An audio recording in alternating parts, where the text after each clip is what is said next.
Hello? How am I coming in? Can you hear me? Hello, KJ?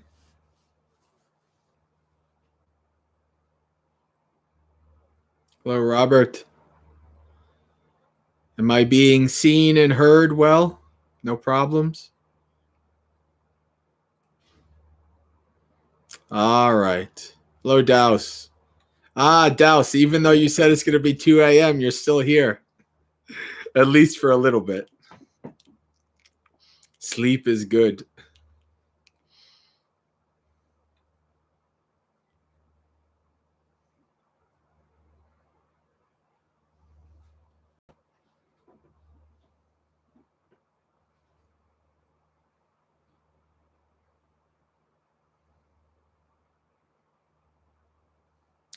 Hello, John and Audrey. Oh, I didn't know Audrey was Butterscotch Fox. Okay. Very good.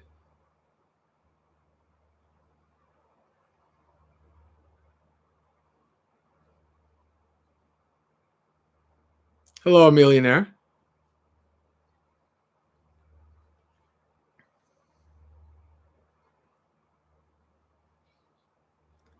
Hey, Jessica. Good to see you. All right. So let's get started with the chanting.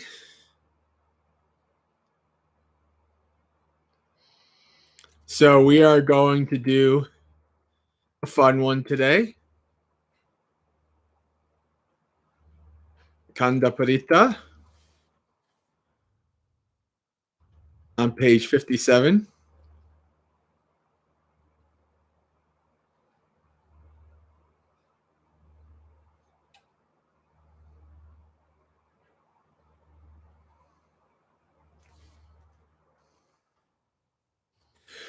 Namo tassa bhagavato arahato samma sambuddhassa.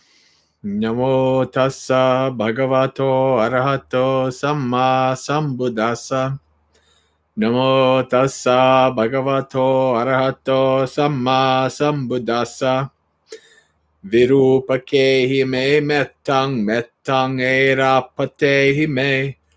Chabhaya puttehi me mettang mettang kanno gatamake cha. Apadakehi me mettang mettang dvipadakehi me. Chatubadehi me mettang mettang bahupadehi me. Mamang apadako hingsi mamang hingsi dvipadako. Mamang chatupado hingsi mamang hingsi bahupado. Sabbe satta sabbe pana sabbe butta chakevala. Sabbe bhadrani passantu ma kanchi papang agama. Appamano buddho appamano dhammo appamano sango. Pamanavantani siring sapani amhi vichika sattapadi unanabi sarubu musika kattache me rakka katte me parita parikamantu bhutani sohang namo bhagavato namo sattanang samma sambuddhang. English. For me, there is metta. There is metta for me, from me, for the Virupakas. For the Erapatas, there is metta for me. There is metta from me for the Chabyaputtas. For the Kanha Gotamakas, there is metta for me. From me, there is metta for those with no feet. For those with 2 feet, there is metta for me. For me, there is metta for those with 4 feet. For those with many feet, there is metta for me. May those with no feet not hurt me. May those with 2 feet not hurt me. May those with 4 feet not hurt me. May those with many feet not hurt me. May all beings, all those with life, all who have become, all in their entirety, may all see what is good. May suffering not come to anyone. Infinite is the Buddha. Infinite is the Dhamma. Infinite is the Sangha. Finite are creeping things. Snakes, scorpions, centipedes, spiders, lizards, and rats.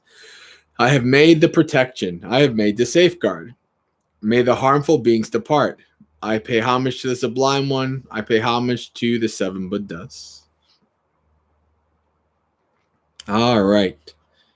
Let's see. Hello, Adriana. Oh, sister. So, hello, Elaine. So, what we just chanted is one of the few times that you actually see a parita that is given by the Buddha. So, like a chant of blessing.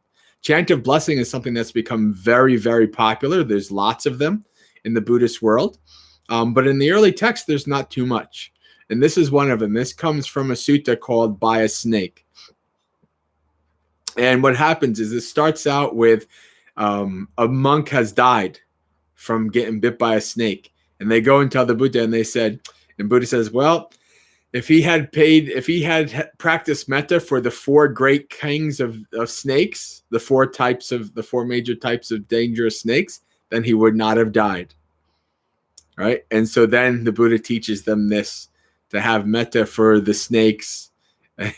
May I have metta for these beings. May now these beings also have metta for me. May they not kill me. Right? And so the Buddha says, okay, now you've made the protection. Infinite is the triple gem. Finite are creeping things. Don't worry about them. Practice lots of metta and you'll be fine. Right? Oh, did I say? Yeah, Bante P. Very good. Hey, Bante.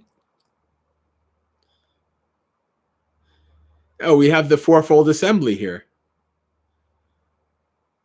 which is good.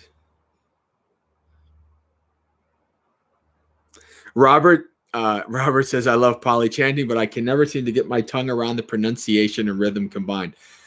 It takes a long time. Do you know how long? I mean, I still kind of botched this one up a little bit on some of these big, long names, but compared to when I used to chant this like 4 years ago, it was a nightmare 4 years ago. But you just practice. So, friends, welcome to Dhammapalooza. If there's anybody new here in the chat, I'll explain a little bit about what we do here. Every Monday night, 8 p.m.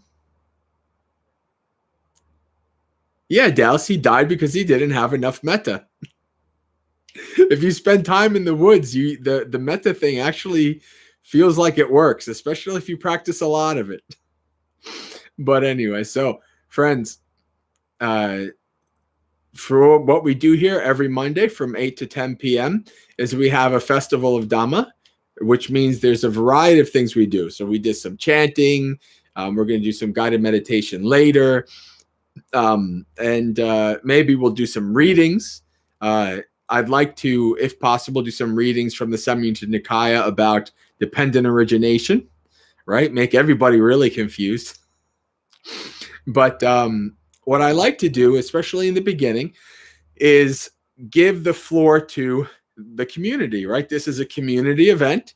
I'd like, people can chat with each other in the chat, talk about things. And, I mean, obviously don't go way off the rails. Try to stick at least somewhat close to what we're doing here on Dhammapalooza. But you can feel free to chat with each other, communicate, discuss. If you have any questions you'd like me to ask, you can type those in the chat now. If you have any topics you'd like me to discuss, you can do that now. I'd like to let you guys have a say in how we kind of, how this Dhammapalooza goes. If you've been to Dhammapaloozas enough, you know that each time it's different. Right? We don't know what. Sometimes it's a lot of reading, like two Dhammapaloozas ago. Not that many questions, lots of reading. I think last Dhammapalooza was more questions, a little bit of reading. So each time is a little bit different, and it depends a lot on you guys.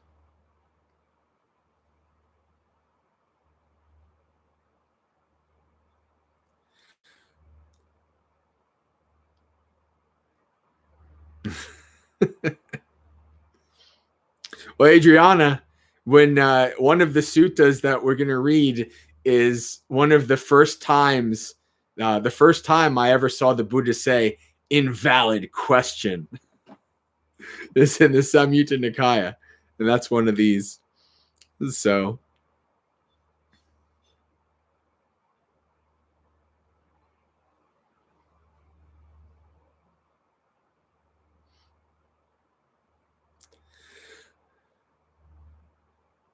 Sierra, KJ's really loving dependent origination.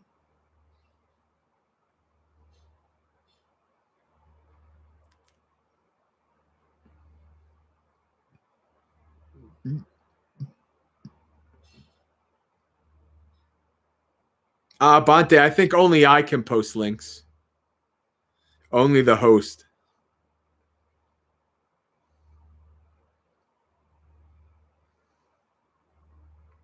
Yeah, Adriana really loves dependent origination.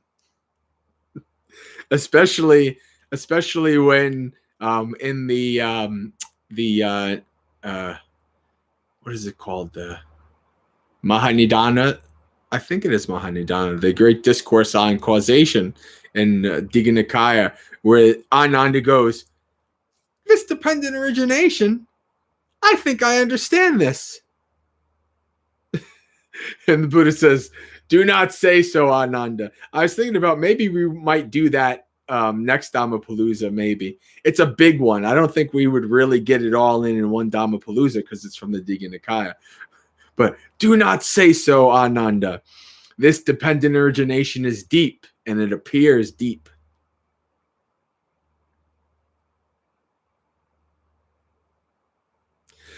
All right, I don't see any comments or questions, so let's do some dependent origination.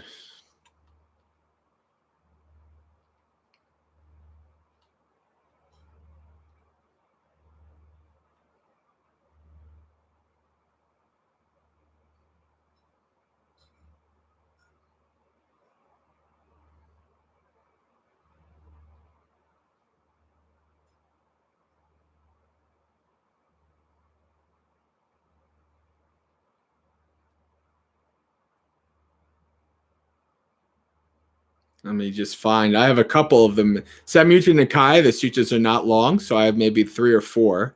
And I wanted to see which one I wanted to start first.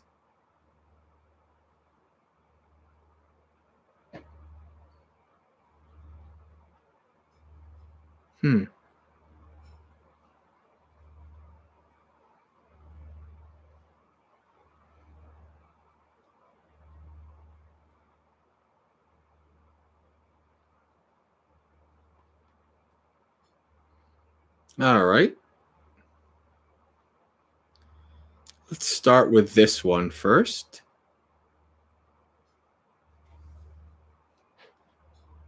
Hello, Gleam Tech. Welcome. All right.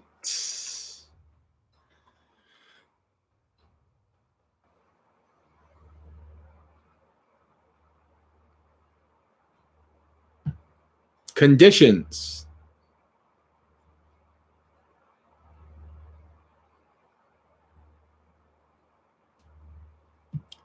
At Savati, ignorance is a condition for choices. Sankara. Choices are a condition for consciousness. That is how ... That is how this entire massive suffering originates, right? So this is ellipsed because a couple of sutras before that, Buddha went very detailed into this, but it says, okay, so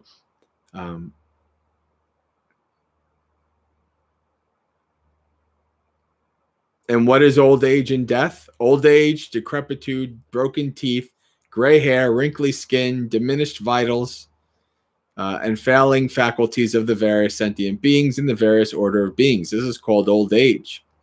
The passing away, perishing, disintegration, demise, mortality, death, decease, breaking up of the aggregates, and laying to rest the corpse of the various sentient beings and the various ordinary beings. This is called death. Such is old age, such is death. This is called old age and death. Rebirth is the origin of old age and death, right? When there's birth, old age and death. When rebirth ceases, old age and death cease. right? So this is the dependent origination in 2 lines, right? This is real dependent origination, right? When this arises, this arises. When this ceases, this ceases. So when birth arises, aging and death arise. When birth ceases, aging and death cease. The practice that leads to the cessation of old age and death is simply this Noble Eightfold Path. This right view, right thought, right speech, right action, right livelihood, right effort, right mindfulness, and right immersion. And what is rebirth? What is continued existence? What is grasping, craving, feeling, contact, the 6 sense fields? And what are name and form? What is consciousness? What are choices? There are 3 kinds of choices. Choices by way of body, speech, and mind. These are called choices. Ignorance is the origin of choices. When ignorance ceases, choices cease. When the practice that leads to the cessation of choices is simply this Noble Eightfold Path. That is, right view, right thought, right speech, right action, right livelihood, right effort, right mindfulness, and right immersion. A noble disciple understands conditions, their origin, their cessation, and the practice leading to their cessation. That's the Four Noble Truth framework, right? Understanding conditions.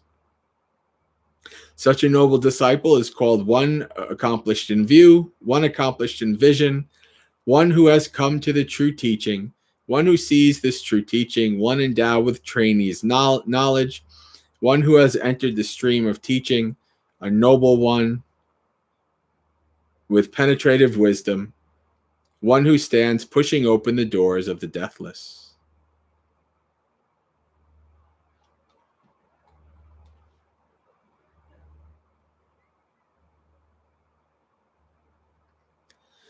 Just checking the chat. All right. Everybody saying hello to each other. Very good. Nice to see.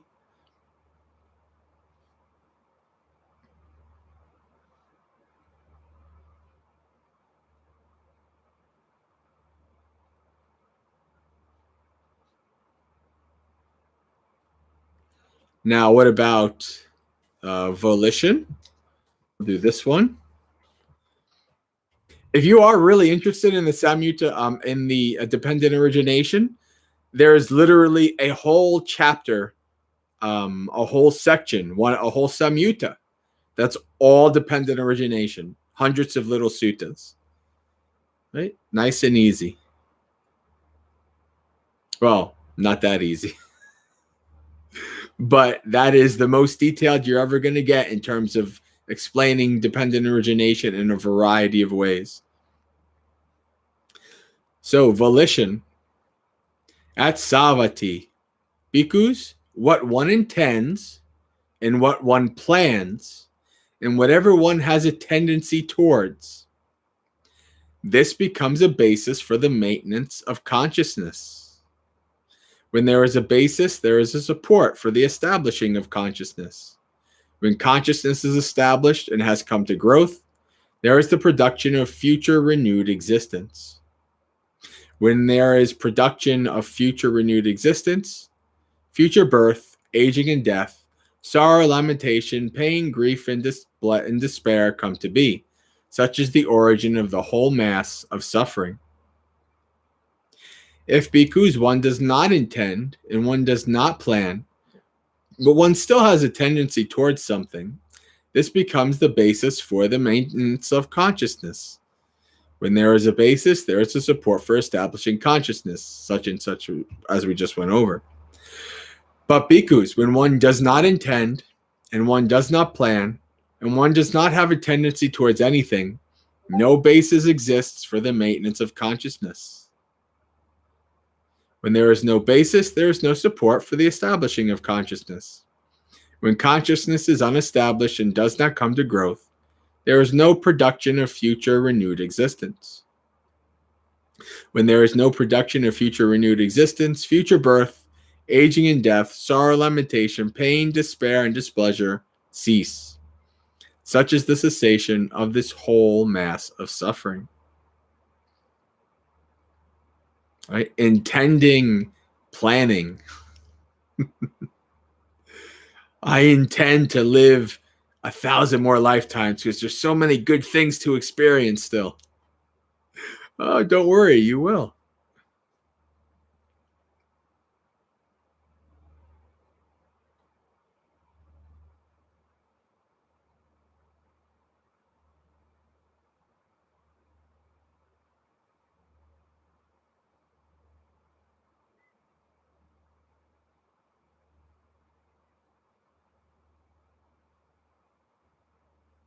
Well, I think this is Bante. What I mean, it's basically saying sankaras leads to consciousness, right? I mean, it's basically saying ignorance, sankara is consciousness. This is a basis for the arising of consciousness.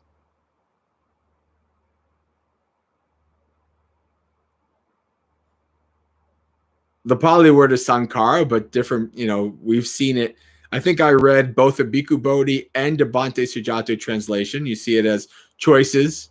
You see it as volitional formations.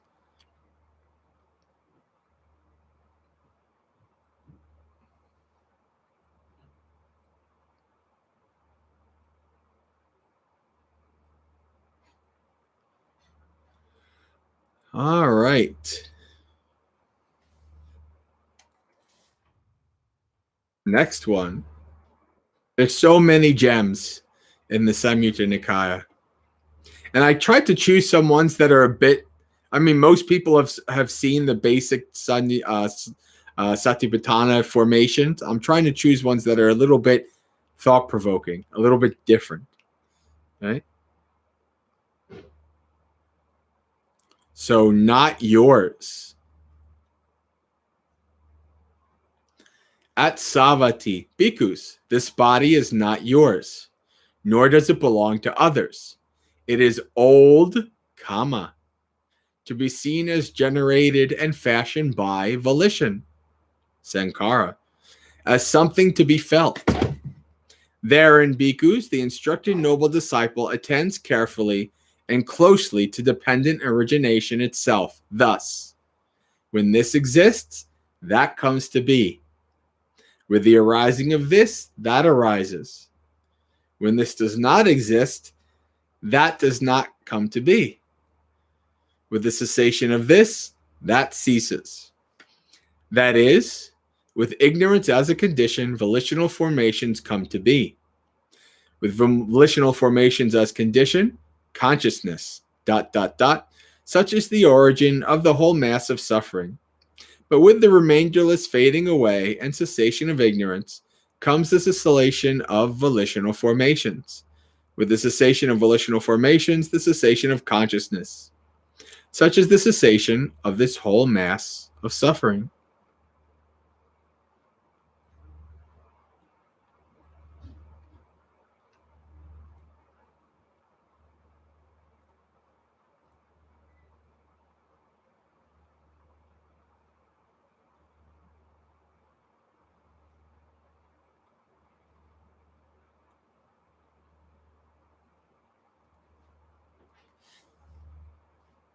This body, Gleam Tech's really liking this body is old kama.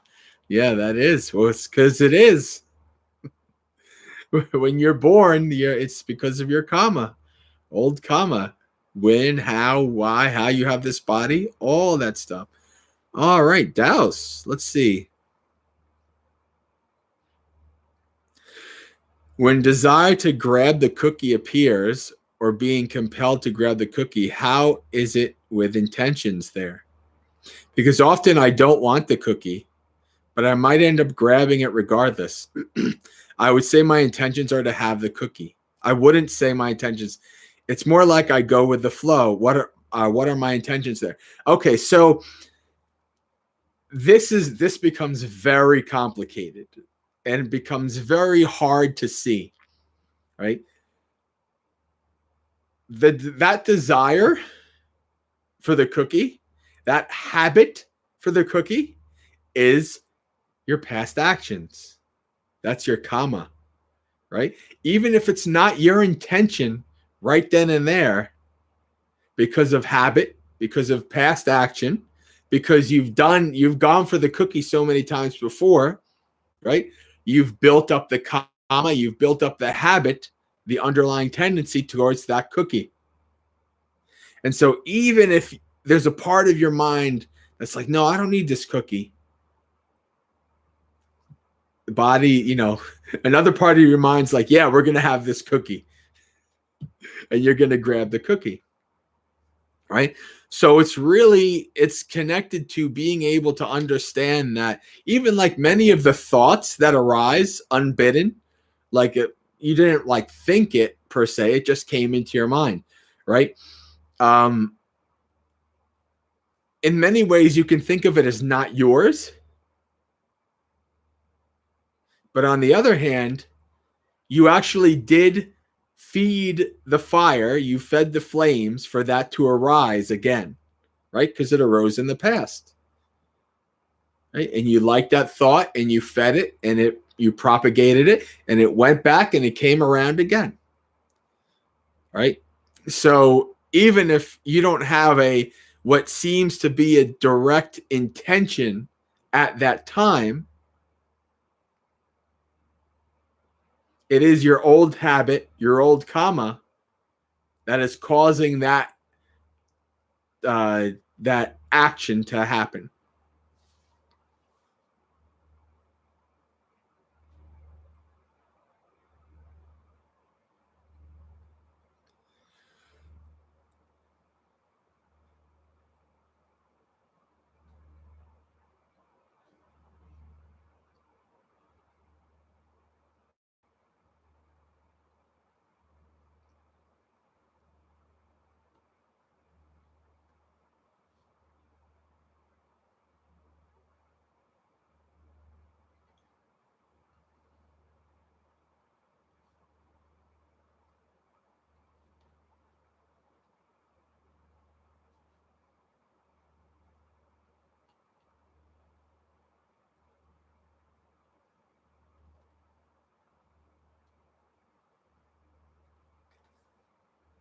All right. So I see John has a question. Let me get through this dependent origination section, and then I'll answer that question, John, because it kind of goes a little bit away from it. But let's stick with this one. Now here comes one of my favorite aspects of the suttas, when the Buddha says straight up, not a valid question. There's a couple of these. So at Savatthi, bhikkhus, with ignorance as condition, volitional formations come to be. With volitional formations as condition, consciousness, ... Such is the origin of this whole mass of suffering. When he had said this, a certain bhikkhu said to the Blessed One, Venerable Sir, what now is aging and death? And for whom is there aging and death?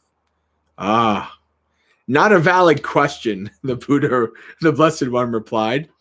Bhikkhu, whether one says, what now is aging and death, and for whom is there aging and death, or whether one says aging and death is one thing, the one for whom aging and death is another, both these assertions are identical in meaning. They differ only in the phrasing. If there is a view, the soul and the body are the same, there is no living of the holy life. And as if there is the view, the soul is one thing and the body is another, there is no living of the holy life. Without veering towards either of these extremes, the Tathagata teaches the Dhamma in the middle. This was a great point that I remember. I totally forgot about this, right? The Buddha says dependent origination is the middle way, right? The Tathagata teaches the Dhamma by the middle. When birth as condition, aging and death, such as so, right? So, Venerable Sir, what now is birth, and for whom is there birth? Not a valid question, the Blessed One replied. Bhikkhu, whether one says what now is birth, or for whom is there birth, or whether one says birth is one thing, the one for whom there is birth is another, both these assertions are identical in meaning. They differ only in phrasing. Without veering towards either of these extremes, the Tathagata teaches the Dhamma by the middle, with existence as condition, birth. right? So he's talking about who does this, who does that. No who. When this arises, that arises. When this ceases, that ceases. Right? Very important. If you try to go with some kind of a self, Buddha says, no. Invalid question. Dependent origination. All right. Venerable Sir, what now is existence?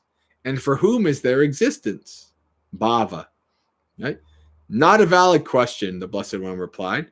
Bhikkhu, whether one says what now is existence, or for whom is there this existence, or whether one says existence is one thing, and the one for whom there is existence is another, both these assertions are identical in meaning. They differ only in the phrasing. Without veering towards either of these extremes, the Tathagata teaches the Dhamma by the middle, with clinging as condition, existence, with craving as condition, clinging, with feeling as condition, craving, with context as condition, feeling, with the six sense bases as condition, contact, with name and form as condition, the six sense bases, with consciousness as condition, name and form, with volitional formations as condition, consciousness. Venerable Sir, what now are volitional formations? Sankharas, choices, right? And for whom are there these volitional formations? I think we have the idea by now, right? Not a valid question, the Blessed One replied. Bhikkhu, whether one says, what now are volitional formations, and for whom are there volitional formations, or whether one says volitional formations are one thing, the one for whom there are volitional formations is another. Both these assertions are identical in meaning. They differ only in the phrasing. If there is the view, the soul and the body are the same. There is no living the holy life. If there is the view, the soul is one thing and the body in the other, there is no living the holy life. Without veering towards either of these extremes, the Tathagata teaches the Dhamma by the middle, with ignorance as condition, volitional formations. But with the remainderless fading away and cessation of ignorance, whatever kinds of contortions, maneuvers, and vacillations there may be, right? This is Buddhist contortions, maneuvers, and vacillations is, for whom is there this? And for that, like all these kind of, he's talking about these like verbal things, right? That's what he's saying. Whatever may be here, what now is aging and death? And for whom is there aging and death? Aging and death is one thing, and such as, right? All these are abandoned, right? All of these things, all of these invalid questions are abandoned, cut off at the root, made like a palm stump, obliterated, so that there are no more subject to future arising. With the remainderless fading away and cessation of ignorance, whatever kinds of contortions, maneuvers, and vacillations there may be, what now is birth, and for whom is there birth? What now is volitional formations, and for whom is there volitional formations? Or volitional formations are one thing, and though one who experiences is another. The soul and the body are the same. The soul and the one is one thing, the body is another. All these are abandoned, cut off at the root, made like a palm stump, obliterated, so that there is no more future arising.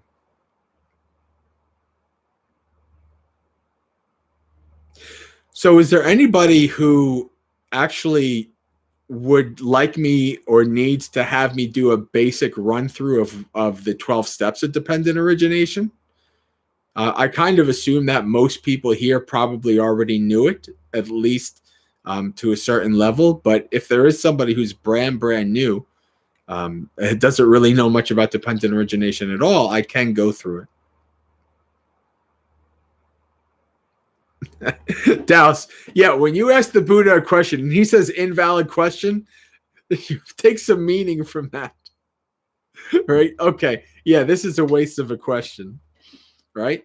It's because the Buddha is always pointing us away from what is not conducive to the ending of our suffering. right? And the Buddha is saying, if you think the soul is one thing, the body is the other, soul and body are the same, etc. He says you cannot live the holy life this way, right? There's no living of the holy life, going through all these silly vacillations and such like that, right? Yeah, the Buddha has a lot of patience. Adriana says 4 times though. All right. Well, I don't see anybody's making a comment like, "Hey, Bante, please go over the basics of dependent origination." So, how about we go to John's question?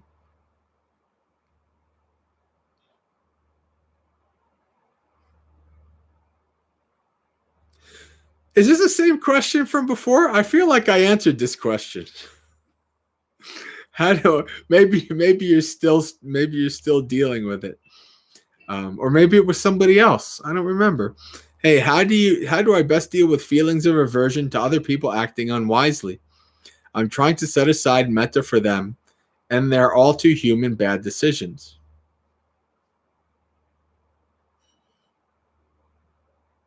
It was someone else that asked the question? All right. Well, okay. So the Buddha gives a 5-step a 5-step way of removing anger and aversion towards a person. All right. It's in the Anguttara Nikaya. I think it's 5.56. Maybe it was 5.56. I don't remember. But so he gives a list of things to try, and the first one is metta, right? So that's good. You're setting aside metta for them. That's good. The other is compassion, right? Trying to understand their perspective, understand their actions through that person's perspective. Excuse me. The third is equanimity, right? Trying to reach an equanimous mind towards the person, right? Where you're not really hating them and you're not liking them. Like, if you can't like a person, at least try not to hate them. Have some equanimous mind state for that. Right? And then there's avoiding them if you can. Don't be around them, avoid them so that you're not a victim of their bad decisions, right? And then the 5th one is to reflect that they're the owner of their karma, right? That, they are harming themselves, they're harming others. This is not good for their long-term benefit, right? And, with all these reflections, you can see if there's something that you can, do with metta. Maybe you can, if you feel like you want to talk to them, that's something you might be able to do, but you have to do it with, wisdom, at the right time, preferably if you can see if they're in a good state of mood,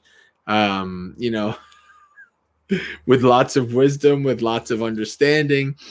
But otherwise, you're not really. One of the things that is a hard one for most people to do is to realize when they have no control over something. Right? That's a hard thing to accept. It's a hard thing to want to understand, right? But you don't have control over the actions of other people. And if you are suffering in your mind because of the actions of another person, well, then that's your ability to make a decision right there. That is where you can act, right? You're like, why am I letting myself suffer because of this other person's actions? especially if they're not really doing anything directly to you. They're just being, unskillful in general. Why am I doing this? Right? Why don't I, if there's nothing I can do about it, right? Why don't I just let it go? Let it be. Right? That's a tough one. A lot of people don't want to try that, don't want to hear that. But the important thing is to reflect on what you can do within your own mind and with your own sphere of influence. Right? You can't control the minds of others and force people to be a certain way. They are who they are.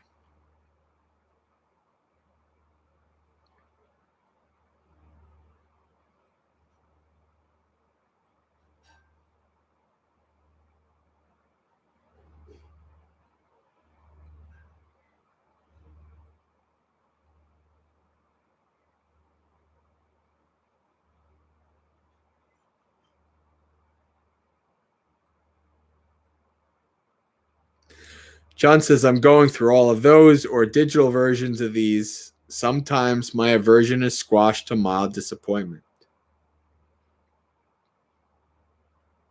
Well, see, this is the other thing, is to have, this is what I mean. This is what it's meant by compassion. It's like you just reflect on, like, you're not perfect and neither is anybody else, right? If you have that mind that's coming up like, oh, I can't believe this person, da, da, da, like this kind of like judgment mind, what I like to do with that is kind of counteract that. It's the question that is like, well, who are you? Who are you, Mr. Perfect? Right? It's like to point out that, you also make mistakes, and you also, maybe you don't have the right perception or perspective on certain things, right? So you reflect on that, and that actually kind of allows you to give that person a little bit more of the benefit of the doubt, right? It allows you to, and that also helps with the acceptance, right? It also is one of those things where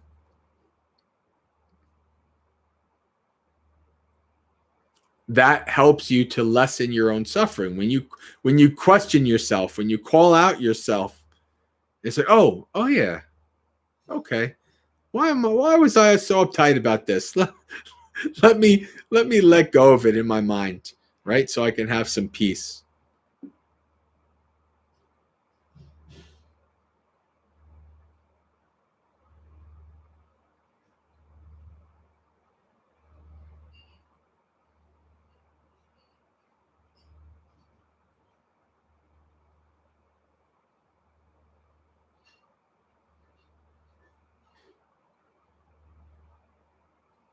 All right, just checking the chat.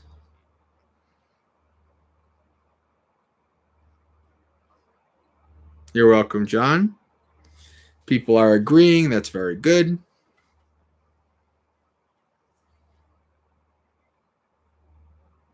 Things are a little quiet tonight, and that's good. I'm not worried about that.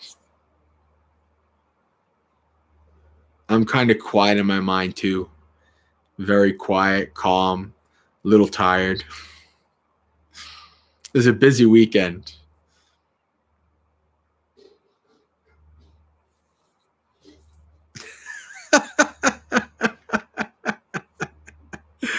A millionaire, I love that question. I feel frustrated that I never know what to ask you. What should I do? Don't worry about it. If you don't have any questions, then that's good. Right? So in the beginning, you kind of don't know what you don't know, right?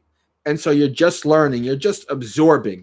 You're like a sponge, right? You're just kind of absorbing it all in, listening to people talk, listening to watching videos, reading, whatever. You're just absorbing it, right? And once you absorb it, that's when your mind starts to kind of play little Tetris puzzle pieces, Jenga pieces, putting things together, making connections, and then questions arise. And then you have questions, right? And then once you reach a certain point in your practice, you don't have any questions anymore, or very rarely. Like, I haven't had any major questions for a monastic other than like monastic rule kind of stuff, like living like a monastic. But I haven't had any like major Dhamma questions for a monastic in, I don't know, 6-7 years, something like that. Right? Because at that point, I knew the suttas were my guide. I've been practicing for a while already, for years already. It was just moving forward, right? So like most all of my questions. So this is what I've said, Adriana, people who've heard me enough, what I say all the time. Practice is the answer. What's the question? That practice is the answer to every question related to Dhamma.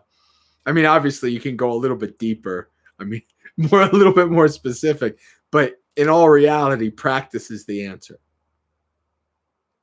Because through the practice and the wisdom you gain, your questions are already answered. The answers come to you. You didn't need to, have somebody else tell you exactly what you needed to do, right? Because of your observation, because of your mindfulness, because of your wisdom, you saw it for yourself.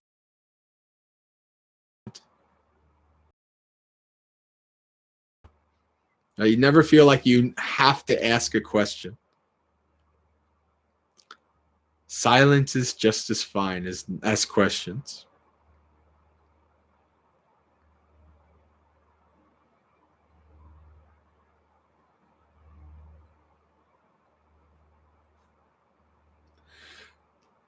Bante says, any reflections? That's a good question, Bante. Any reflections on the round of mindfulness talks you gave, which none of us will ever hear? Well, actually, hi, Aya. Aya Sudama is with us. Wow, we have a bunch of monastics on today. Very good. So, I actually in the Discord I put the some of my PowerPoint talks up for people who wanted to see it. What I did, but yeah, these are. So it was quite interesting, I really enjoyed, to be honest with you. It made me work a lot. I mean, I probably spent 15 hours at least preparing for those talks, which was in the beginning when I first started. So we're talking about like almost 6 years ago, when Bhante Ji first threw me to the wolves and started making me do talks at Bhavana. Like, I really had to I spent hours on each talk, right? And in the beginning, they were like these detailed things, and I had to refer to them, and then they just became mind maps, and then they just became part of my mind. Like, I can just give the talk, right? And so I had not had to do that process for years. And doing that process again, even though I was kind of grumpy about, oh God, I got all these hours, I guess I was being a little bit, in the last year, not having to do any teachings that much and do all that stuff. I got a little bit too enjoying of not doing much, but it was good. It was good to get back to this. And it was also, one of the reflections also was that a lot of these CEOs actually had some knowledge. They weren't a bunch of them kind of knew a little bit about meditation and mindfulness, and they had good questions. It was good. And I got to practice with PowerPoint, something I hadn't had to do in many, many years. So yeah, it was a very good thing. I'm glad I did it. I'm glad I got back into it. The one thing though, actually yesterday, because the last talk where I talked about mindfulness in daily life, like how to bring your mindfulness, which is that's my forte. Like those are my best talks, without a doubt. Like maybe also metta in Mindfulness of Death, but like mindfulness in daily life is where I'm on fire. It is just it's my thing because that's my practice. It's and I was like jokes and like, because some of the same jokes I had already done in the past in front of people, and it's like you're a comedian, you get the feedback, right? Or even like you can, if you're giving a talk and people are starting to fall asleep, then maybe it's time to do something, maybe, right? You get the feedback from the people, right? But when I was looking at a screen talking and I was the only person I saw, right? And I was kind of like, I don't even know if they laughed. I don't know what they think about it, right? So it was kind of weird in that regard. It was almost like I was doing a recording. But it was good.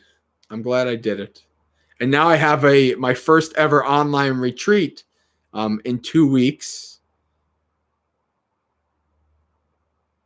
Yeah, about 2 weeks with Southern Dhamma. So I'm starting to get busy again. Part of me is not too happy about it. Part of me is. I don't know. We'll see how it goes.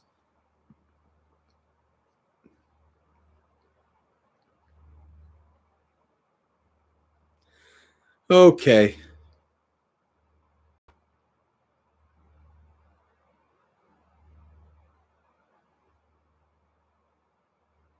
Oh, quiet in the chat. Well, why don't we do this?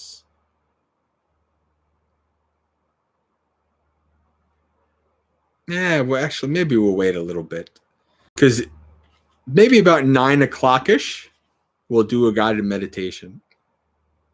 And then after the guided meditation, we'll see how everybody is. And if it's quiet and nothing's going on, we can end early.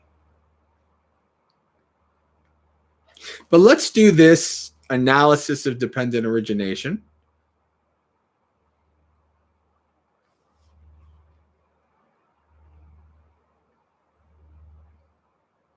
No, Elaine, I don't want to tell you more about the retreat. Mostly because it costs a lot of money. Not my doing. It's the organization that invited me to do the retreat. So I'm not really advertising it, as it were.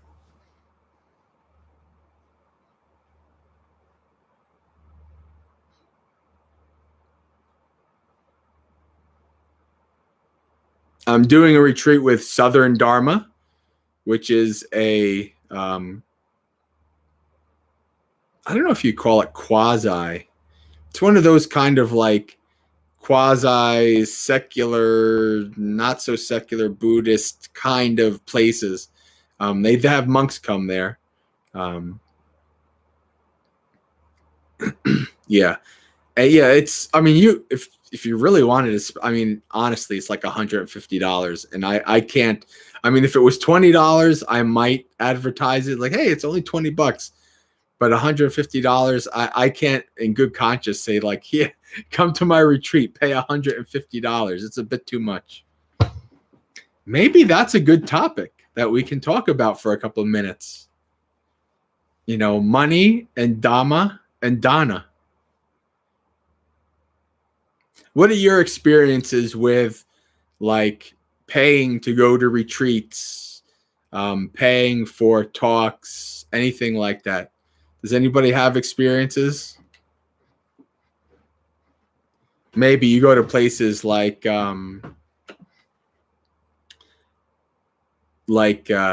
Spirit Rock and Barry, whatever, up in Massachusetts that Bante is familiar with.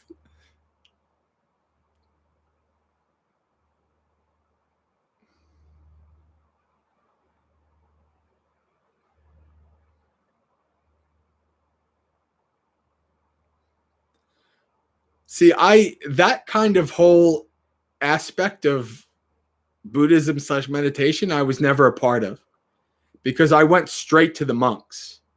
Like I didn't I didn't even know about these Vipassana centers. This is this.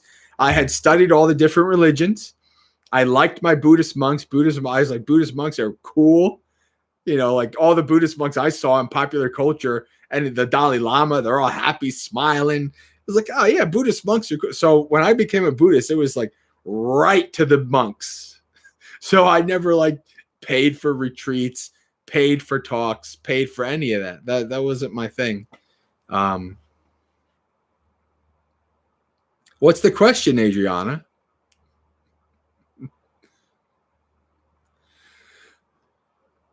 Dow says $40 per noble truth. Oh boy.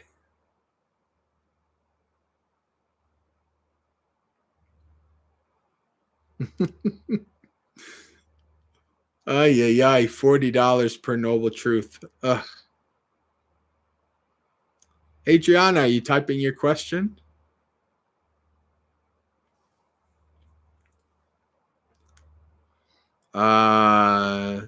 Sierra says the question, is it better to give Dana anonymously? If you can, yes. Be like what I call a generosity ninja. Right? There's this like I came up with this term because I have this thing where I like to sneak. I like practice sneaking around, having people not hear me since childhood. Mostly it was I became a good sneaker because I was sneaking food when I was a kid. So I have this like idea. And so one day I was like, I had this idea to do something really good for a person and then they not know at all. And I did it. Right. And I was like, oh yeah, I was like a ninja. A generosity ninja, right? So giving without anybody knowing about it, that's the ultimate, right? Because then there's no chance of any kind of, fame or gratitude or, oh, you're such a good person. Da, da, da, da. You just gave, right? Not with no expectations and no feeling that you're going to get it back at all.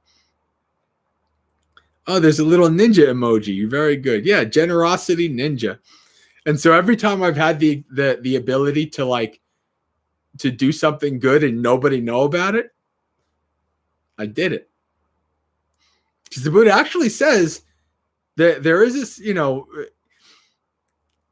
almost sounds corny because you hear it in modern times, people have said this kind of thing, but the Buddha says that if one does an evil deed, they cannot hide it, right? Even if it was done by themselves in the woods, they are the ones who see.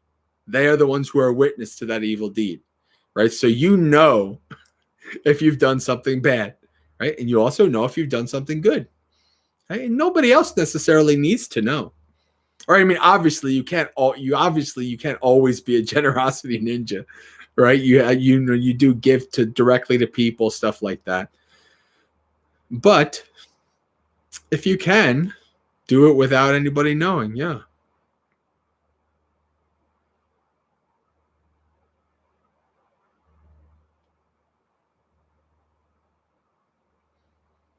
But if you do give, anytime you give Dana, use it as an object of investigation, right?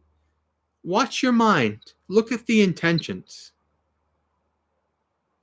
Because one thing I noticed was that even if I was trying not to have any expectations, my mind still had expectations.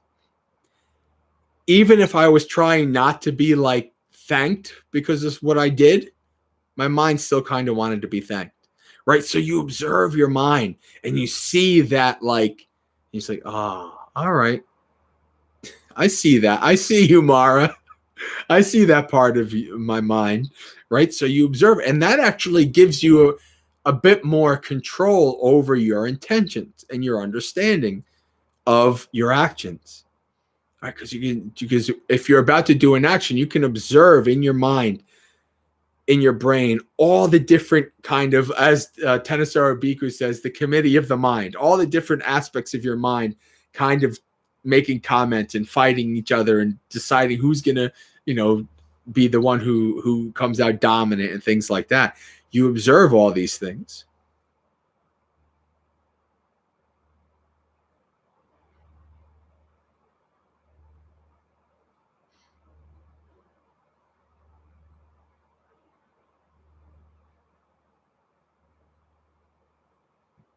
Adriana says, too broke for paid Dhamma stuff.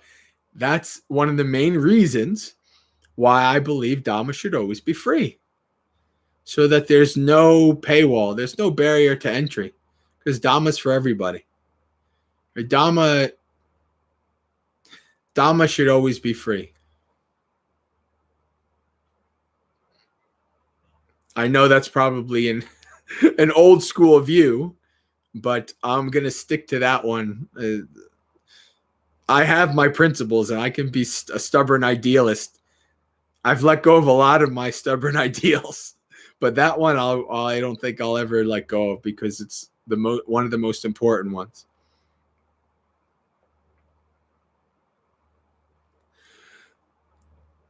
Who's talking about Alan Watts? Let me see here. Brandon says, I went through an Alan Watts phase and brought all the audio tapes. It was nice at the time, but I'm grateful for that because it led me to Buddhism. You know, it's so amazing. Like, because I really kind of was like, Alan Watts, who the heck is this guy? But then I kept meeting person after person after person after person who's like, I became a Buddhist through Alan Watts. Like, oh, okay, well, good for him. You know, I'm glad he brought a lot of people to Buddhism. Very good. I wouldn't say that. I mean, books and tapes and things like that, there's always an expectation that most of that stuff is going to cost some kind of a thing, right? You know, even at Bhavana, we would always give the books away for free, but most people didn't realize that Bhavana Society has to buy their books. And the whole 5 years I was there, and probably for decades before that, the books were a loss. Like, we never got enough book donations back to cover the books that we gave out. But it didn't matter, right? We offered books for free to people. That's the way it went.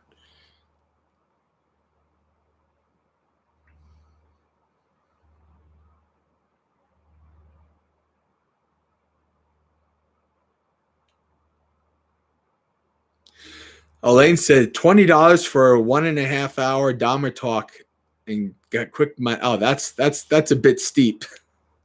I did do a retreat in Charlotte. Actually, that's when I went. When I got to meet Aya Sudama for the first time in person. I did a weekend retreat, and I think it was like $30. And I thought that wasn't too bad. $30 for a weekend. I mean, they do have to pay for the venue, such and such and such. So it wasn't. I didn't feel too bad about that, because $30 is not that steep.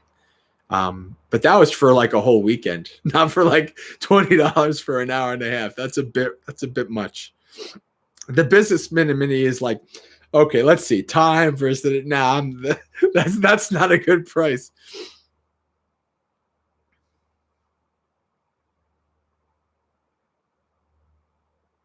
Uh-oh, Adriana. Uh-oh. Today, despite initially restraining myself after being provoked. Good job. Very good. Right? You initially restrained yourself. So that tells me you had some mindfulness. Right? You had some mindfulness. You knew what was happening. You tried to be skillful about it, but you were overwhelmed. Right? I totally spoke and acted out of anger and frustration. Right? That's okay. Right? I would say it's very good that you tried, that you saw what was happening, and you actually tried to implement something more skillful. Now, of course, it was too powerful, right? It overwhelmed you. That's going to happen, right? So learn from it, right?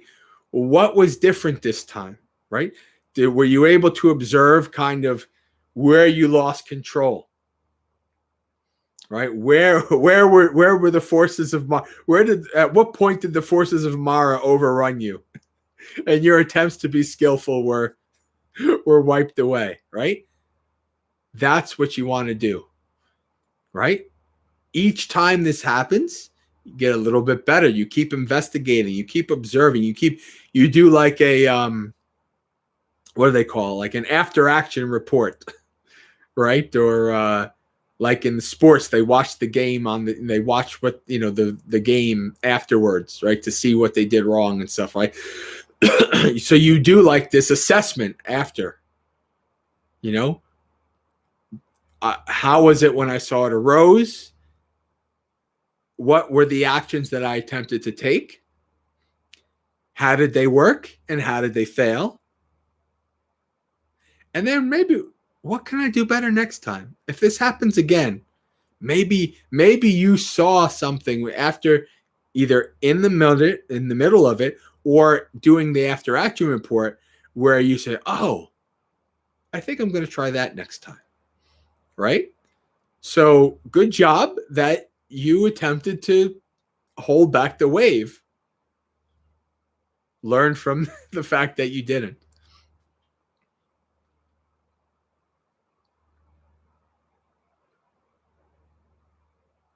Oh, you said another one here. Eventually, I caught and restrained myself, but for so long, after my mind kept going over and over to regret, despite trying to reflect on how the regret is becoming unskillful and help. Also, very good. Again, observe it, investigate it. The regret. Watch that. Try to investigate, what is the regret arising for? Right? Where is it coming from? This is applying mindfulness to your experiences, understanding them from as many angles, as many aspects as you can, as deeply as you can.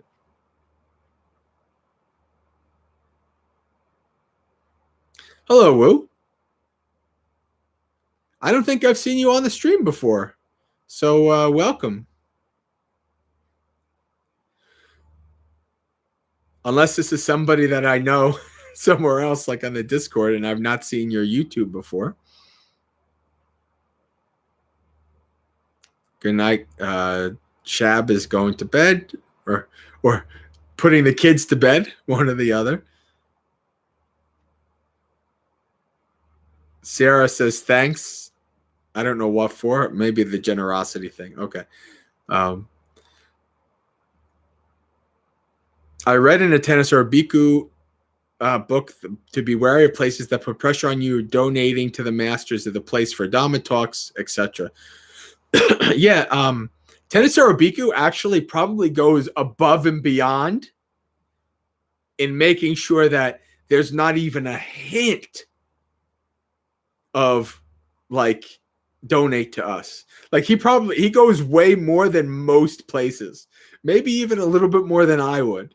But actually, I appreciate that. I do like how strict he is on making it 100% clear, like that you have to know and you have to want to donate to him.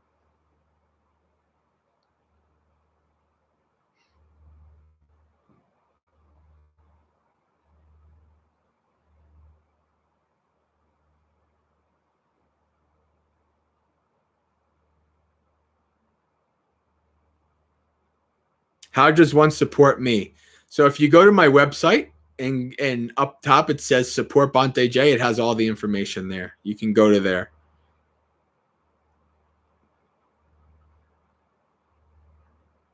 That might not be a bad topic for one day to talk about, like the specifics of giving to monks and what is appropriate and what is not.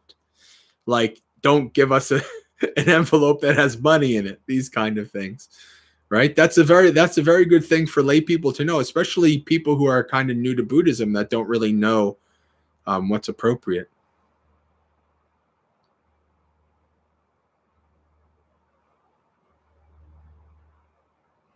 Namaste, Ophelia. Oh, hello. Welcome. Another name I'm not familiar with.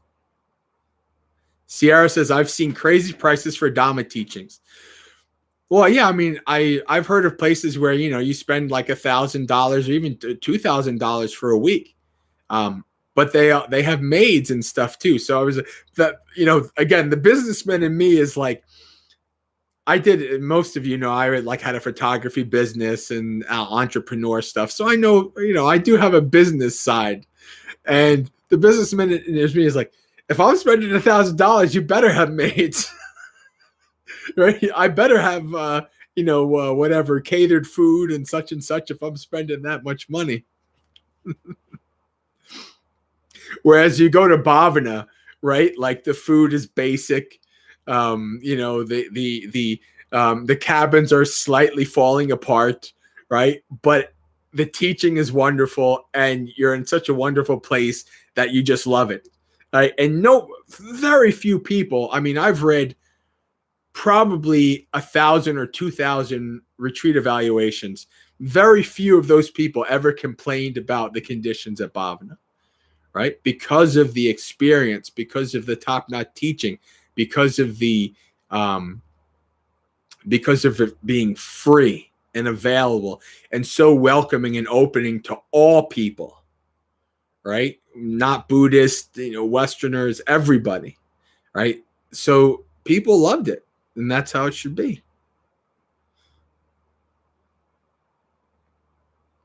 Woo, you're on the Discord server with us. Very good.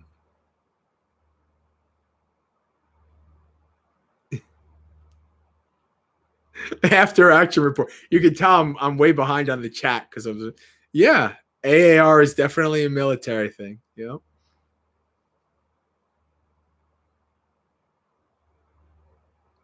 Adriana, you can keep asking it. It's okay.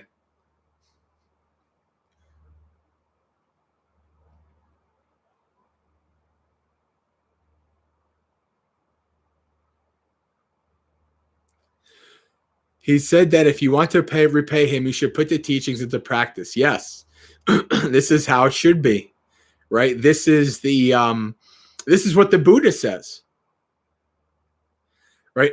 Let me see how. It's been a while. I used to have it hanging on my wall at Bhavana, but I haven't had much of a wall to hang it on in the year. So it says something like, basically, the Buddha says that the one who respects and pays homage to me most is the one who practices, right? The one who follows the Noble Eightfold Path, who practices the Dhamma well. That is the person who is paying the most respects to me. Oh, well, is it Wu-Ten? Maybe you're right, Adriana. I'm not sure.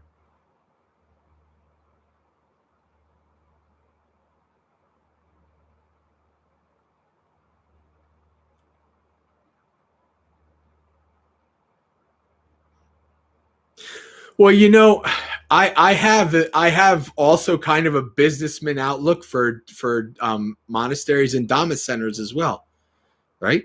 The first one is location, right? You got to know location. You got to know that there's going to be a base of support that you can draw from, etc., and all that. The second one is supply and demand. If people like it, if they think it's worthy enough, if they value it enough, they will keep it alive. If not enough people do it, then it doesn't. Then it dies. It's just the way it is. That's how business is, or at least that's how it should be, right? If there's enough customers, the customers love the business. It stays alive and it thrives and it grows, right? If not, then it goes away. And Bhante G said something to that effect as well years ago, like from the 90s. I read this. He wrote an article about starting up a Dhamma place. And that's basically what he said. He says, if you have wisely chosen, from the variables and didn't just do it off, went through in a wise way, the next step is, if the people like it, they'll keep it alive. If not, it won't, right? And so because of that fear of this might die, right? They charge instead. I kind of get it. I understand where they're coming from. I just don't agree with it. And I would never, I would rather start something, and if it dies, it dies. And I just start another place. Go somewhere else. Do something else, right?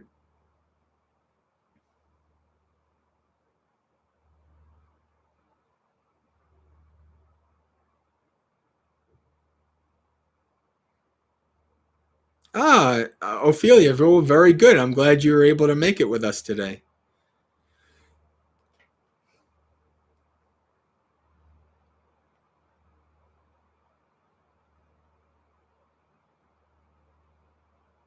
Hello, Ellie.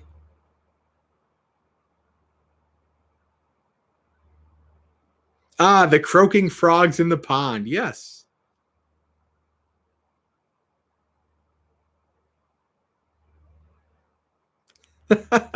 John, that's a great one. How does one conduct market research for Dhamma? When I was a foster and adopter home recruiter, the state would give me maps of like the county, and like I would actually like use these maps. They were different color coded, and I would use these maps to decide where I would put my my efforts into trying to make events or speak with local businesses and stuff like that. So, well, it's this is one of the reasons. There's multiple reasons why I think Colorado would be a great place for me to start a place, because it's centrally located, because it has, you have cities and wilderness close together, right? Because there's a good amount of people. There's already some Dhamma there, but there's not much Theravada, and there's very little early Buddhist text. There's very little Suttavada, right? So I can find a niche there. Now I have to go there. I have to see, I have multiple contacts there, people who, in different places. So once I go there and I visit, and I have to scope out the lands, see there. And then I start. Oh, hello, Ellie. Oh, see, another person in Colorado. There you go.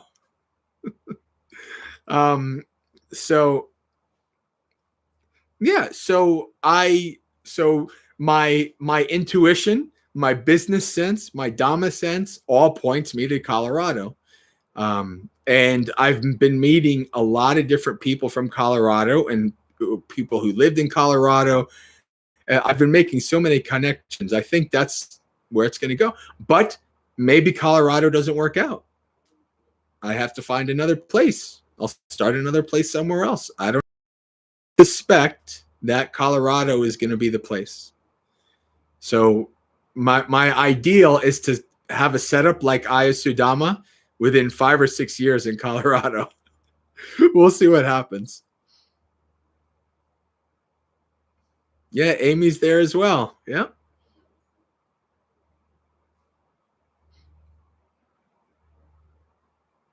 I have to be by mountains. Mountains are the place I want to die in the mountains. I was born at the shore, but I want to die in the mountains.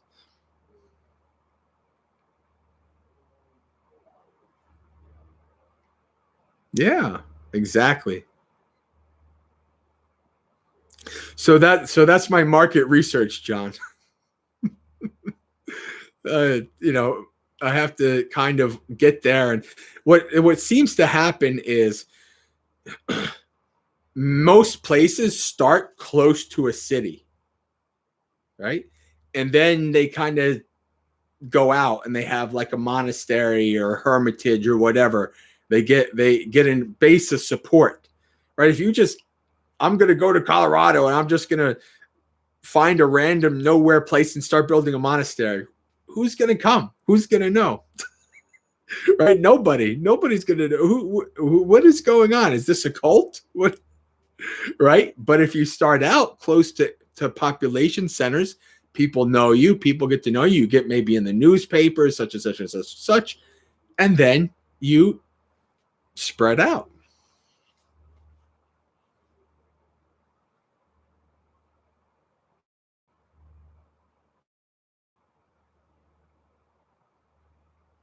Well, I always dress like this, so I don't have to worry about how I dress. That's the great thing about being a monk. You have one set of clothes. Hey, Chris.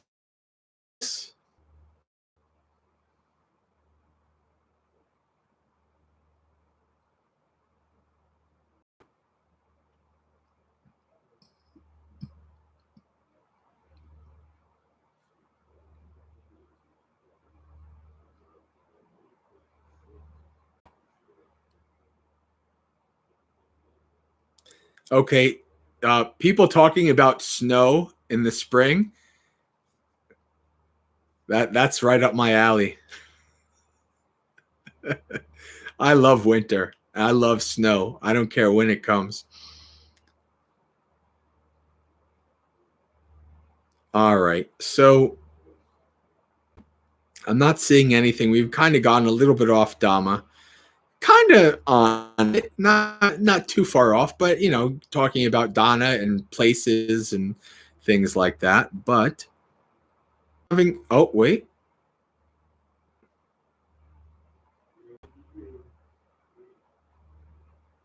I saw very briefly a internet connection thing.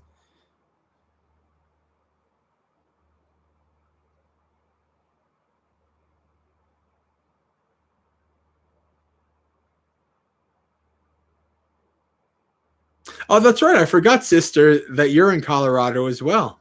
That's right. See, there are people in Colorado that can give me the scoop, that can tell me what's up.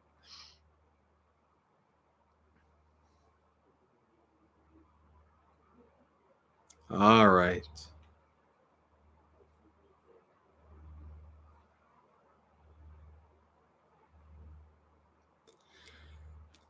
Chris wants to talk about impermanence of seasons. Well, that depends on where you live, doesn't it?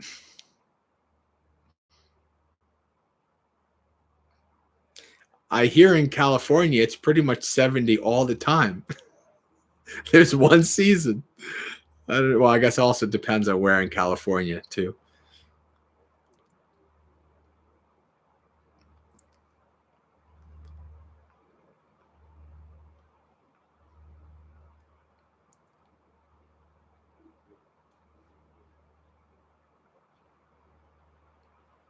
All right. I think it's time to do our guided meditation.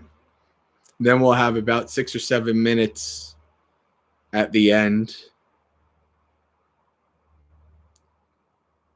Yeah, pretty hot at Metaforest. Yep, that's gonna be a fun one when I go there. I'm gonna hopefully go to Wat Meta, maybe in November though. Hopefully not. Hopefully it won't be that hot. Probably a Bayagiri in November too. After I spend the Vasa with Ayati in California.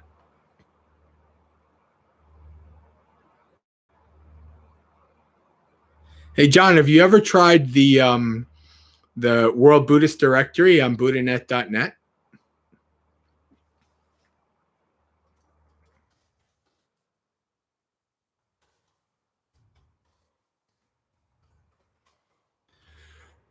You never know what you might find. I have heard of places in Alabama. And now obviously, there's not that many probably, and you probably will have to drive. I mean, I had to drive 5 hours in 4 states to find Bhavana. So it happens. And I was in New Jersey.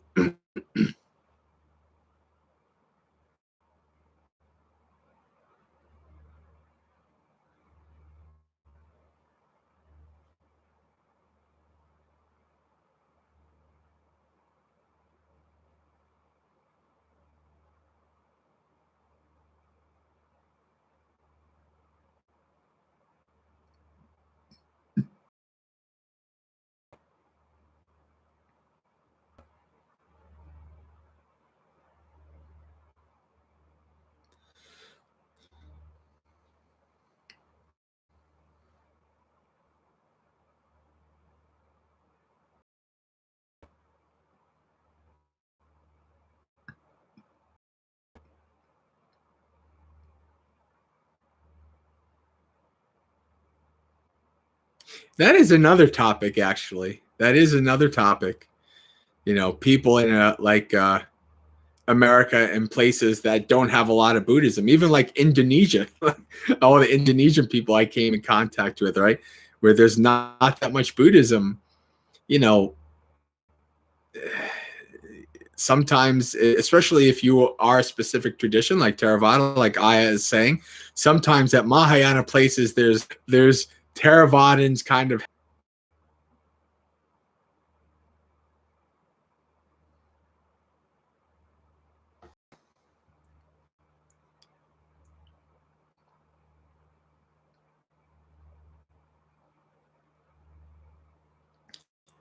Yes, unfortunately, the UUs are all politics all the time now.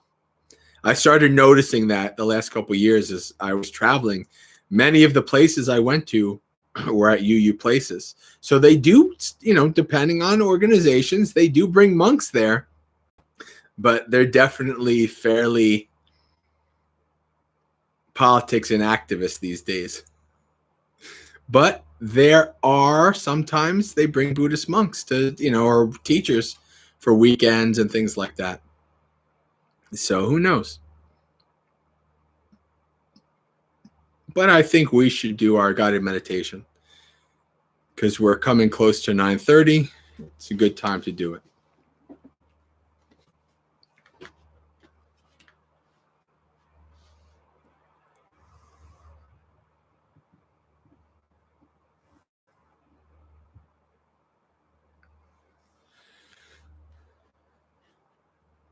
Instead of now people are going to bed.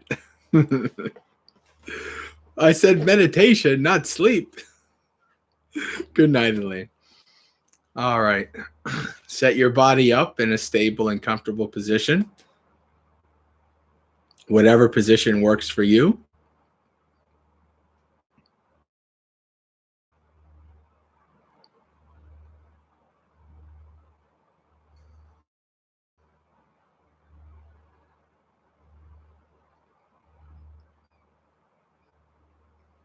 Take some time to scan through your body, starting from your feet all the way up to your head.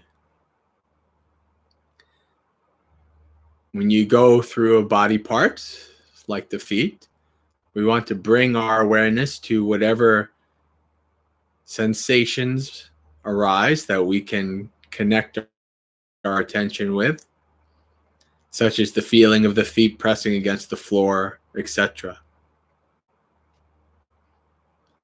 We want to be observant of whatever sensations are arising from whatever part of the body we're investigating and scanning, so that we can see if the body is, the posture is not in balance, or if there's little feelings of pain that might turn into larger feelings of pain later.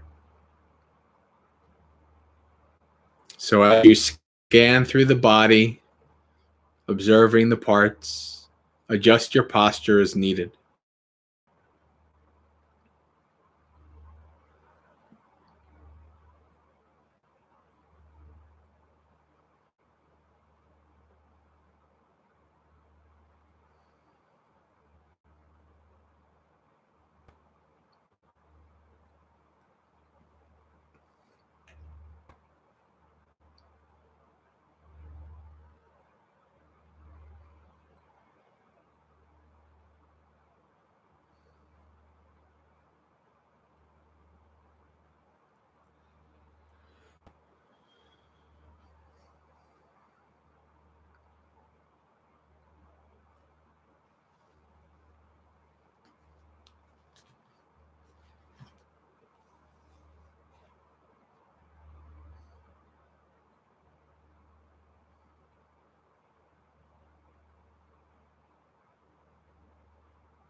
When you reach your pelvis and hips, check to make sure that your lower body is a stable position for your posture, that the position of the hips, the position of the pelvis allows the upper body to be straight, resting on top, not causing it to lean or slouch.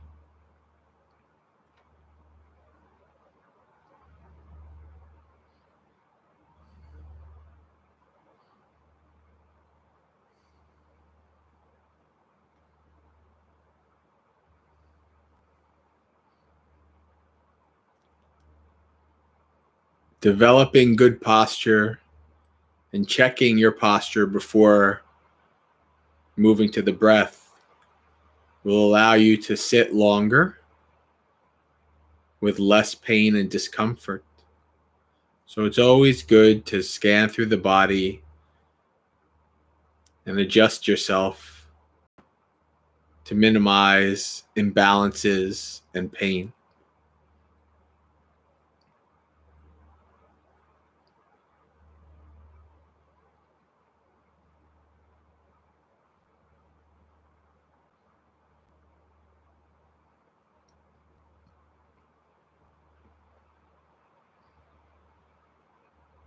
If you've moved to the upper body, check that your spine is not stretched out, not leaning and slouching, but in its natural position, resting comfortably on the pelvis, the lower body, a strong foundation.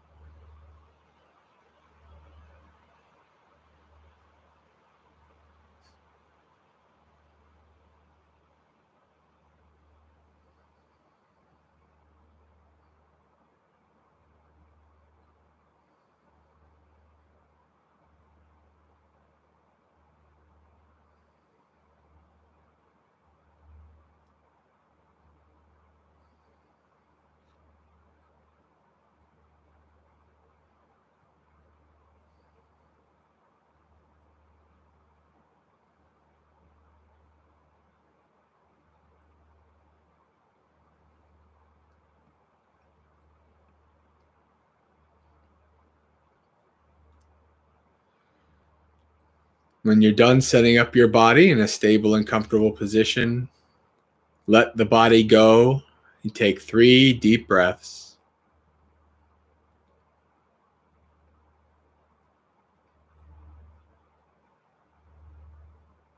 Then let the breath go. From here on in, we do not wish to manipulate or control the breath in any way. This body has been breathing from the moment you were born and will continue to do so until the second you die. It doesn't need you to do its job. Your job is to simply observe, investigate, abide with this body as it breathes in and breathes out.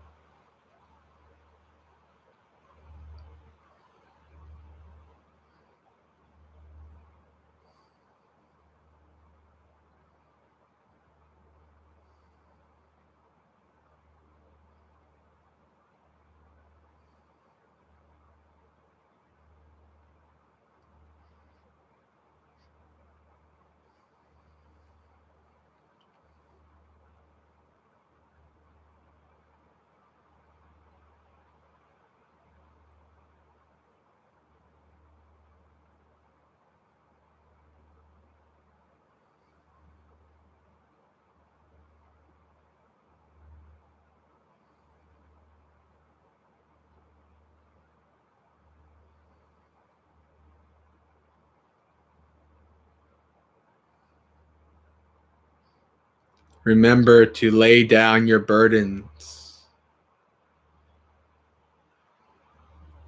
Put down your world. All your responsibilities, worries, burdens. Lay them down for now and follow the breath.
Whenever you get distracted from your breath, first acknowledge you've become distracted. Practice letting go of the distraction by not getting agitated and pushing it away, or getting wrapped up in it and enjoying it. Let it do its own thing as you return to the breath. Acknowledge, let go, and return over and over.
Now we're going to switch gears, practice some more Satipatthana style investigation of experience.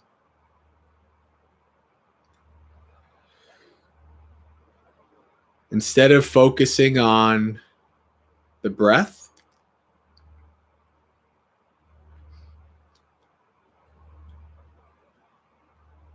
bring your awareness out to encompass all of this mind and body, whatever you're experiencing right now.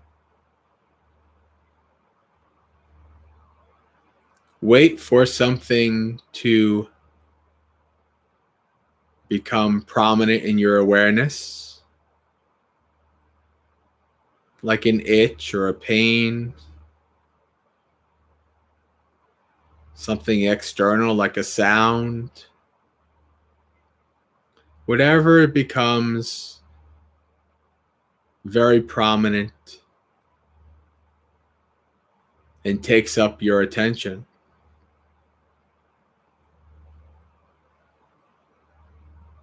This may change from minute to minute, but just observe whatever most prominent arises in your field of awareness, your field of experience. Take that as your object of investigation. Observe it deeply. Dive into it.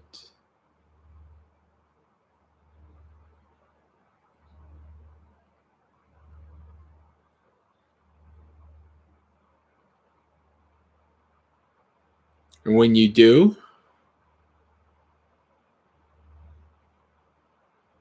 observe how it arises or impacts the body. For example, like an itch or a pain. What are the sensations like? What does it feel like when the body itches? What does pain feel like in the body? Investigate that experience.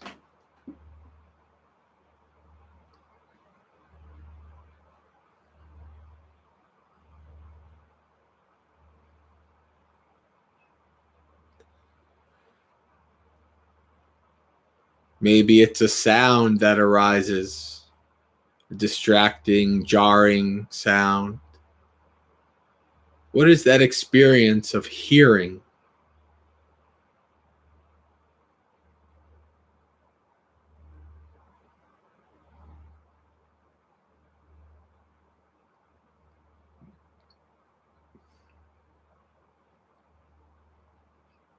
And while you're doing that, check in with your mind.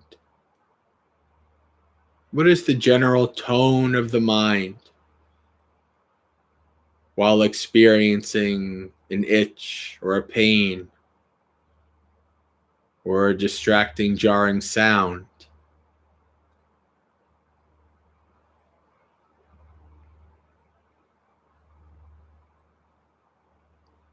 What are the thoughts that arise?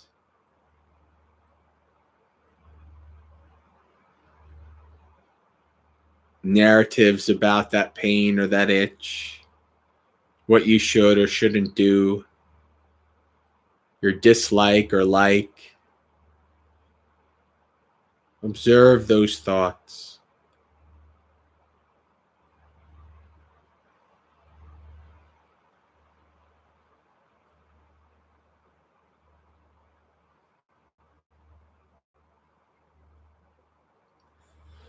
Observe your impulses, strong desires to scratch the itch, adjust your posture to alleviate the pain.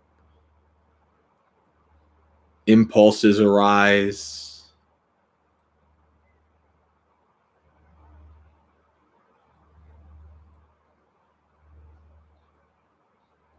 Distinguish impulses from intention.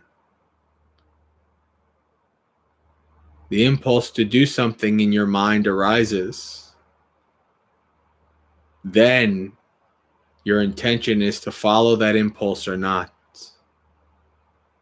Impulses are not intention. So sit in your practice, being aware and mindful to whatever arises most prominent, and observe it through these factors: feeling in the body, the tone or general state of your mind, the thoughts that arise in your mind, and impulses that arise. Feelings, mind states, thoughts, and impulses. Investigate whatever is arising in your experience through this framework.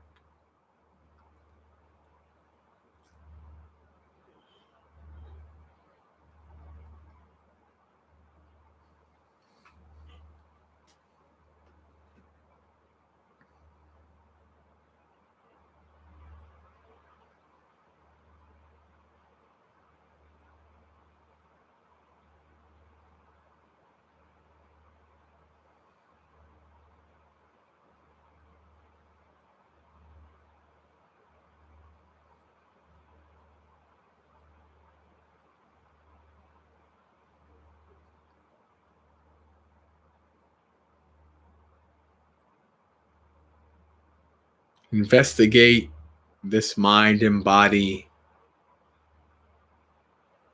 Know it deeply.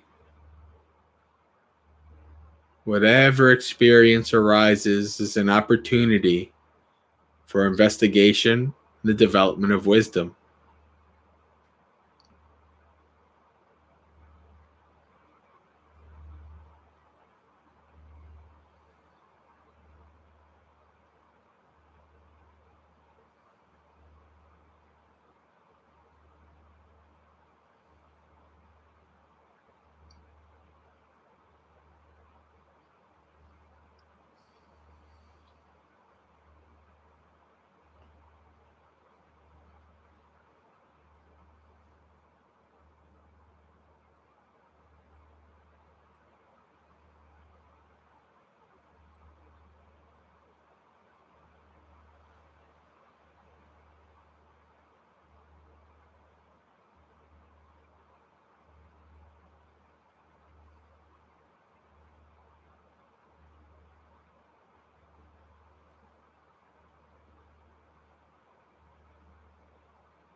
Slowly start to open your eyes.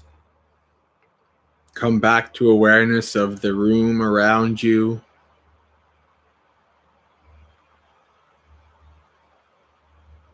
The computer and the live stream. Awareness to our Dhamma friends in the chat.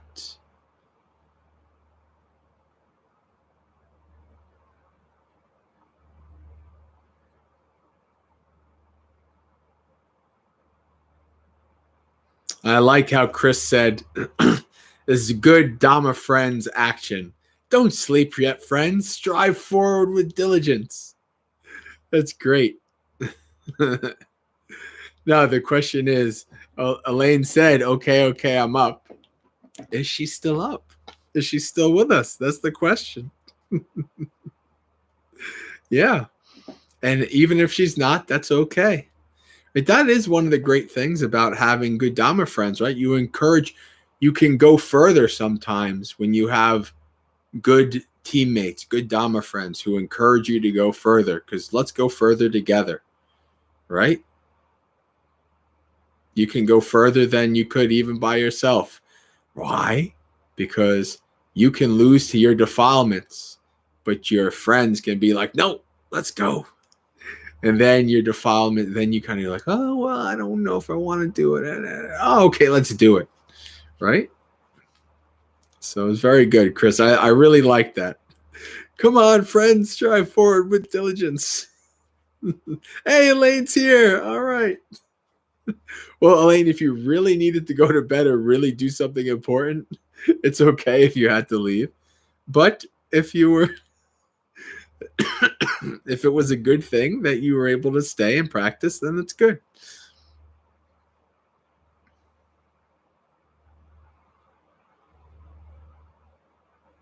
Yeah, Adriana, that's my basic, what I call my, well, initially I called it the Vipassana itch.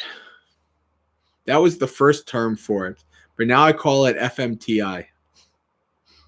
That's my, what I call the Bhante J's, what did I call it when I taught this for the CEOs? Bhante J's, let me see. I'm just going to look at it real quick. Hold on.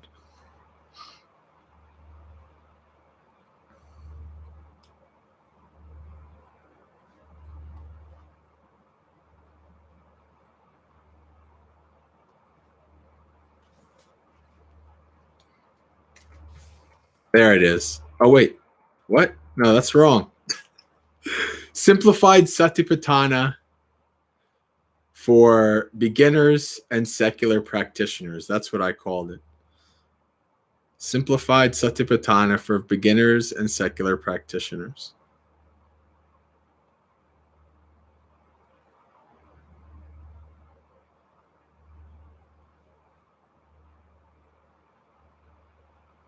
All right, Elaine. Have a good night. We're done anyway.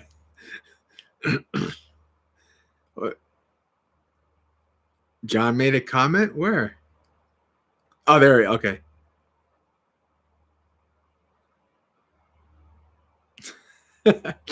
Yeah, Central Time. Well, once I move to Colorado, if that happens, then it's going to be in is either Central or Mountain, one of the two.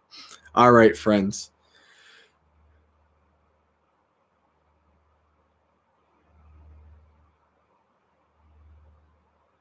Millionaire. Well, this sometimes our practices. The millionaire says my meditation was strange. My left side was perfectly relaxed, but my right side, particularly the neck, shoulder, and arm, was simply refused to relax. Yeah, that happens sometimes. All kinds of weird stuff happens in our meditation, especially when we start to actually pay attention to what's going on. We see all kinds of weird stuff. All right. So let's do our sharing of merits and then we'll end. Dukkha patta chane dukkha, baya patta chane baya, soka patta chane soka, huntu sabbe pipaniyo. Ettavata cha mehi sampadang punya sampadang sabbe deva anumodantu sabba sampatti siddhya akasatta chabumata deva naga mahiddika punyang tang anumoditva charang rakantu sasanang. May the suffering ones be suffering free, and the fear-struck fearless be. May the grieving shed all grief, and may all beings find relief. May all beings share this merit that we've thus acquired for the acquisition of all kinds of happiness. May beings inhabiting space and earth, devas, nagas, and yakas of mighty power, share in this merit that we've thus acquired. May they long protect the Buddhist dispensation. Sadhu, sadhu, sadhu. Okay, friends, good night. If you'd like to, you can join me every morning at 8:30 Eastern. You can join me with some views of the mountains, some sounds of the birds, maybe some views of the dogs and cats getting in front of the camera, and some morning monastery experience every morning, 8:30 Eastern, Monday through Friday. So you can join me for a live stream, same channel, same live stream in the morning. If you'd like to have a half hour of chanting and a little bit of a Dhamma talk. Otherwise, I'll see you either on the Discord or I'll see you on the next live stream. So, friends, I wish you a very spiritually successful and peaceful week. Practice well and be well. Sukhi Hotu. May you be happy.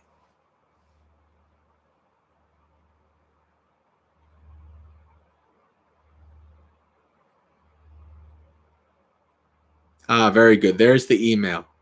I checked the chat and I said, okay, I'm going to wait just to end it before. Yeah.